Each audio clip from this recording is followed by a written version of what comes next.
In the wake of World War II, Japan emerged as a nation in ruins. Over the following decades, however, Japan experienced a remarkable turnaround. Many experts, analysts, and even normal people believe that the reason for this profound economic miracle was due to excellent government planning. The Ministry of International Trade and Industry, for instance, which was credited for guiding Japan's economic recovery, played a pivotal role in shaping industrial policies. It identified key sectors for growth, provided subsidies, and encouraged technological innovation. By coordinating efforts between the government and private companies, MITI helped Japanese industries become globally competitive.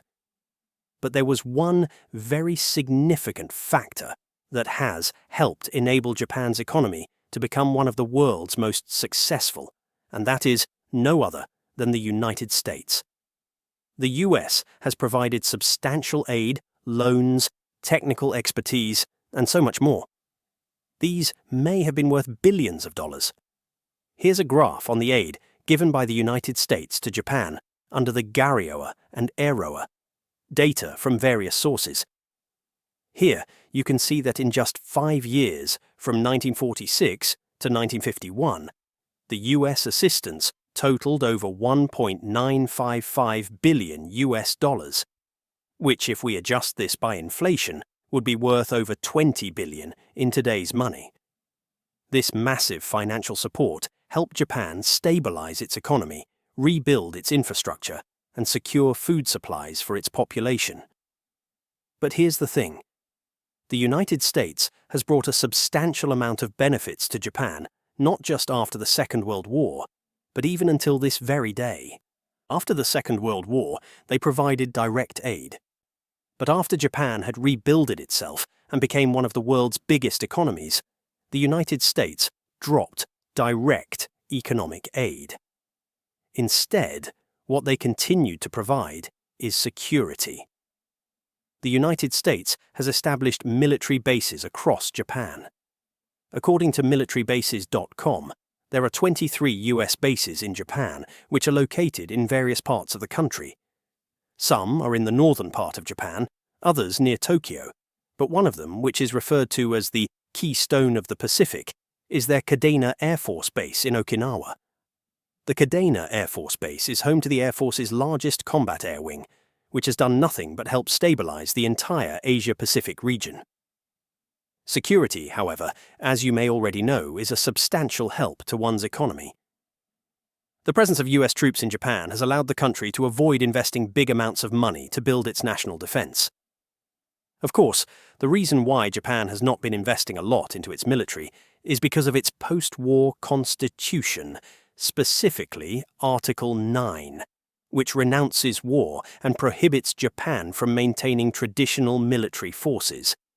Instead, Japan established the Self-Defense Forces, SDF, focusing primarily on defensive capabilities rather than offensive military power.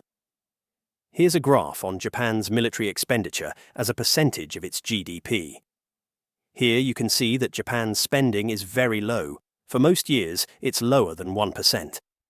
If we compare this to, say, the United States, China, and other major economies, we get to see that Japan does indeed invest very little in its military. The reason, as we just mentioned, is because of Article 9. But another reason can also be attributed to the fact that the United States is actively providing security for Japan under the US-Japan Security Alliance. This agreement, established in 1951 and revised in 1960, guarantees that the US will defend Japan in case of an attack. This, however, is only one of the many ways that the United States military has helped Japan's economy. And that's what we are going to find out in today's video, the many ways the US military has directly and indirectly provided for Japan's economic growth.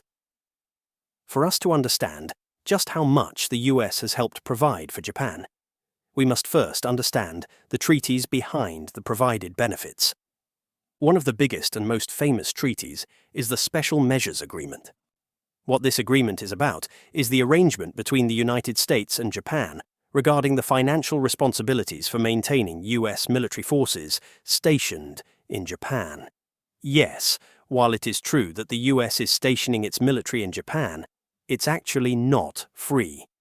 Japan is required to shoulder some costs in hosting US troops. But while Japan does bear some cost burden, it is important to note that it's actually very, very small. Here's a graph on the US and Japanese share of US stationing cost in Japan from 1981 to 1987. Here you can see that the US bases were expensive. In 1987, the cost was a massive $5.4 billion.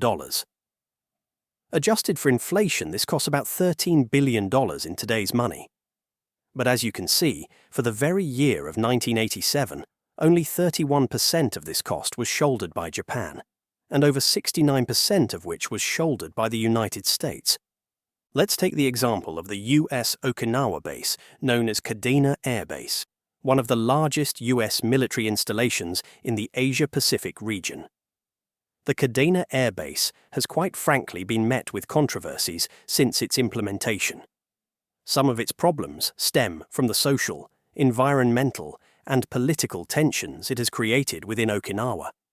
The base's presence has long been a source of friction between the local Okinawan population, the Japanese government, and the US military. And over the years, there have been calls for either reducing the base or even removing it entirely. But there are various studies out there that showcases how big of an economic impact these US military bases are to Okinawa. For instance, a report published in 2006 on the economic repercussions for closing the US base said that the US military base in Okinawa is the third single largest contributor to the island's economy. US military bases boost Okinawa's economy through base revenue, which includes salaries for Japanese base workers, rent paid to landowners, and spending by US military personnel in the local economy. Closing these bases, according to the report, would hurt Okinawa's economy, leading to job losses, reduced land rental income, and less local spending. Therefore, the report said that the Japanese government should avoid closing them to prevent economic strain on the region. Quantitatively, the report showed that in 1999, US military bases contributed 183.1 billion yen, or 5% of Okinawa's total economic output. This was double the 78 billion yen from 1972, showing the base's growing economic importance. The biggest contribution comes from rental fees paid to Japanese landowners for land used by the military. Data for 2001 shows that 33% of US base land was privately owned. Since 1971, rental income has grown significantly, reaching 794 million yen, around $7.1 million, in 1999, making up 2.3% of Okinawa's total economy. This rental income is even higher than Okinawa's entire agricultural output. But what you should know is that this is mere rental output, or direct economic impact. It doesn't really take into account the indirect economic impact of the US military presence in Okinawa. This includes businesses that thrive because of the base, like local shops, restaurants, service providers, and construction companies hired for base-related projects. The presence of thousands of US personnel and their families creates demand for goods and services, boosting local businesses and supporting jobs beyond those directly tied to the base. A separate dataset released by the Okinawa prefectural government said that in 1972, when Okinawa returned to Japan in 1972, its total income was 501.3 billion yen, $3.48 billion, with US base-related income making up 15.5%. As Okinawa's economy grew, this percentage dropped to around 5% by 1990. By 2017, Okinawa's income rose to 4.67 trillion yen, $32 billion, with base-related income accounting for 6%. But then again, it may not still include the indirect effects of the soldiers' families, possibly tourism, and companies for base-related projects. Now, let's take a look at the modern impacts of the US base in Japan. Here's a data of the obligations made by the Department of Defense to South Korea and Japan, published by the US Government Accountability Office for the years 2016 to 2019. Here, you can see that the obligations to support the military presence in Japan was more than $20.9 billion. It's a substantial amount, and every year it is about $5 billion. Let's compare this to the overall budget of Japan's military. Here's a graph for that matter. Here you can see that in 2019 they spent more than $50 billion, and it was nearly the same figure spent from 2016 to 2019. Therefore, the $5 billion of US obligations to support their troops was around 10% of Japan's total military budget during that period. This shows how significant the US contribution is in supporting Japan's defense. But as we mentioned earlier, Japan also provided support.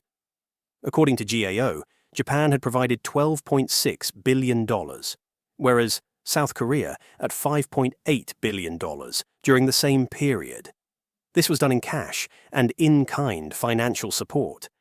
And you can see that it's a lot, but the US still contributes much more than Japan. So, as you can see, this money will definitely help Japan's economy in many ways. But anyway, do let us know what you think. Thanks for watching.